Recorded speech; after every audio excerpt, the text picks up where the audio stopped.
అందరికీ నమస్కారం అండి. నా పేరు బుగ్గన జయలక్ష్మి. మా వారు బుగ్గన చంద్రశేఖర్ రెడ్డి, మా అబ్బాయి బుగ్గన ఉదయకృష్ణ రెడ్డి. మాకు మా ఫ్యామిలీకి అంటే మా భర్త అన్నగారు అయినా భాస్కర్ రెడ్డి భార్య కౌన్సిలర్ ఉండబడినారు వైసీపీ ప్రభుత్వంలో. నేను ఆమె కౌన్సిలర్ గెలవడానికి చాలా పోరాడినాను. ఆమెకన్నా నేను ఫాస్ట్గా ఓట్ వేయించడానికి చాలా విధాలా ప్రయత్నం చేస్తున్నాను. అది అందరికీ తెలుసు. వైసీపీ ప్రభుత్వంలో ఈవెన్ రాజరెడ్డి వరకు అంటే బాబుల్ రెడ్డి కానీ నాగేశ్వర రెడ్డి కానీ ప్రతి ఒక్క చెలంరెడ్డి కోసం కూడా నేను ఓట్లు ఏమని అడిగాను. వార్డులో అన్ని విషయాలు రాజరెడ్డి వరకు కూడా పోయాయి. అంత కష్టపడి నేను గెలిపిస్తే తర్వాత పని అయిపోయిన తర్వాత ఎమ్మటే కౌంటింగ్ రోజుకి నన్ను పక్కా తెప్పించేస్తుంది. అది నేను గ్రహించినాను. అప్పటి నుంచి వాళ్ళది ఏందో అర్థమైపోయింది. అంటే నన్ను వాడుకోవడానికి నన్ను పిలిపించారు.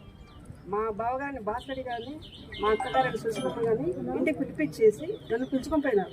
ఎందుకు గెలిపించడానికి వార్డు మెంబర్కి ఆమె తరఫున నన్ను హెల్ప్ చేయడానికి పిలుచుకుపోయారు. అంత అయిపోయిన తర్వాత పని కౌంటింగ్ రోజుకి నన్ను కట్ చేసినారు. అంటే వీళ్ళది ఇట్లా ఉంది అని నేను గ్రహించినాను.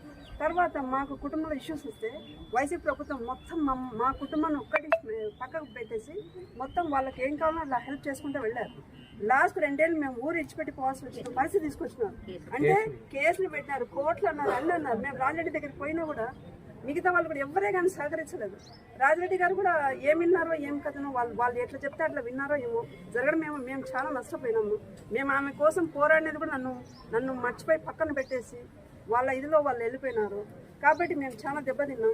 ఇప్పుడు ఈ ప్రభుత్వం వచ్చిన తర్వాత సుజాతమ్మ గారి దగ్గర మేము విన్నవించుకుంటే ఆమె మాకు అన్ని విధాలుగా హెల్ప్ చేశారు. కాబట్టి మాకు నచ్చి మేము ఈరోజు తెలుగుదేశం కండువా కప్పుకున్నాము. ఆ పట్ల మేము చేరాము.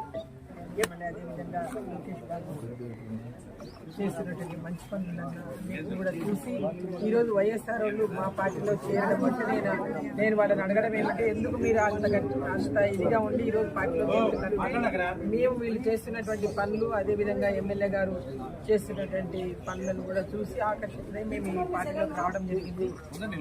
ముందు నుంచి కూడా వీళ్ళేం మాకు దూరం కాదు, వీళ్ళందరూ కూడా దగ్గర ఉంటే ఆ రోజు లేకపోయినాం. కానీ ఈరోజు మళ్ళీ మీ ఆధ్వర్యంలో మేము చేస్తున్నామని చెప్పడం జరిగింది. ఈరోజు బేతంచెర్ల మండలంలో ఇంతమంది ముందుకు రావడానికి నిజంగా కూడా నేను ఆశ చేసుకుంటున్నాను. ఎందుకంటే ఆయన ఆర్థిక మంత్రిగా ఉండి సొంత మండలము సొంత ఊర్లోనే ఎన్ని అరాచకాలు చేసినారో ఇప్పుడు ప్రజలందరూ కూడా చెప్పినారు. వాళ్ళు నాకు తెలియదు అసలు ఇంత అరాచకం చేస్తున్నాడని. ఈరోజు వాళ్ళని కాదుకొని మా దగ్గరికి వచ్చినారు అంటే మాత్రం మా కూటమి ప్రభుత్వం ఏ విధంగా పనులు చేస్తుంది ఏం కథ అని వాళ్ళు మేము చూసి మీ దగ్గరికి వస్తున్నాము అని చెప్తా ఉన్నారు. ఎందుకంటే మనుషులని రాబట్టుకోవాలి కానీ మనుషులను మనం